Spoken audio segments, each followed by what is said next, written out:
साल 1847 था। रंजीतपुर गांव के किनारे काल भवन की पुरानी हवेली ऐसे खड़ी थी जैसे किसी स्वस्थ मुंह में सड़ा हुआ दांत छिपा हुआ, लेकिन पूरी मुस्कान बिगाड़ देने के लिए काफी। 3 पीढ़ियों से किसी ने भी उसके टूटे फूटे दरवाजों के अंदर कदम रखने की हिम्मत नहीं की। गांव के बुजुर्ग फुसफुसाकर कहते थे कि उन दीवारों के भीतर कुछ भयानक सो रहा है, कुछ ऐसा जो डर से नहीं बल्कि इंसानों की बेचैनी से जिंदा रहता है। लेकिन विक्रम सिंह नए जमाने का आदमी था। वह कलकत्ता से अंग्रेजी शिक्षा लेकर लौटा था। उसके विचार आधुनिक और वह गांव के अंधविश्वासों पर खुलकर हंसता था। जब उसे अपने दादा की जायदाद मिली जिसमें यह छोड़ी हुई हवेली भी शामिल थी, तो उसने तय किया कि वह इसे अपनी गर्मियों की रहने की जगह बनाएगा। यह सब बेवकूफी है, उसने गांव के मुखिया से कहा। भूत प्रेत कुछ नहीं होते, ये सिर्फ डर और अज्ञान है। विक्रम शहर से 3 मजदूर साथ लाया, रामू, भोला और जवान मोहन। उन्हें हवेली के इतिहास के बारे में कुछ भी नहीं पता था। चैत्र महीने के पहले दिन तेज धूप के नीचे उन्होंने जंग लगे लोहे के दरवाजों को तोड़ दिया। जैसे ही दरवाजे खुले,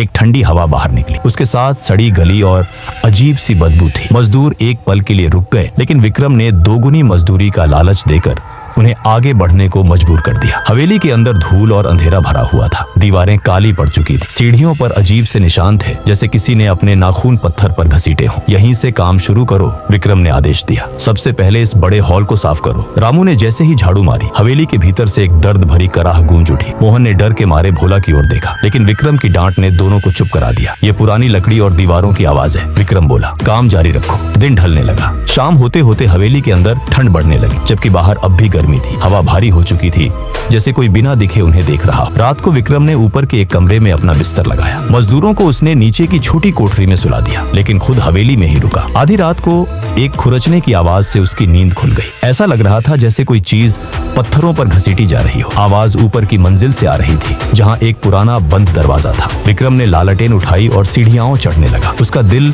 तेज धड़क रहा था, लेकिन वह खुद को समझाता रहा, यह सब भ्रम है। जैसे ही वह बंद दरवाजे के पास पहुंचा, आवाज अचानक रुक गई। सन्नाटा इतना गहरा था कि उसे अपनी सांसों की आवाज सुनाई देने लगी। फिर दरवाजे के पीछे से एक औरत के रोने की आवाज आई, कमजोर, थकी हुई और दर्द से भरी। कौन है वहां? विक्रम ने पूछा।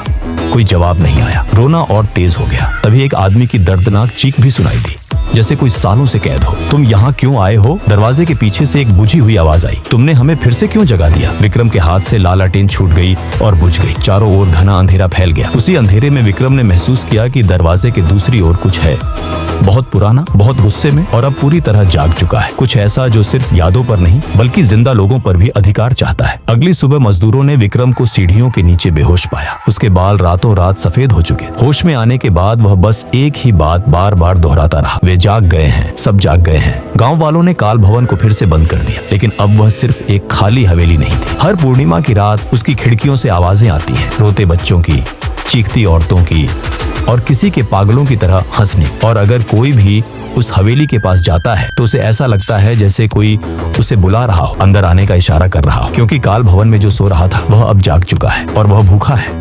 अगर आपको ऐसी खौफनाक कहानियां पसंद हैं तो लाइक करें, शेयर करें और चैनल को फॉलो करें।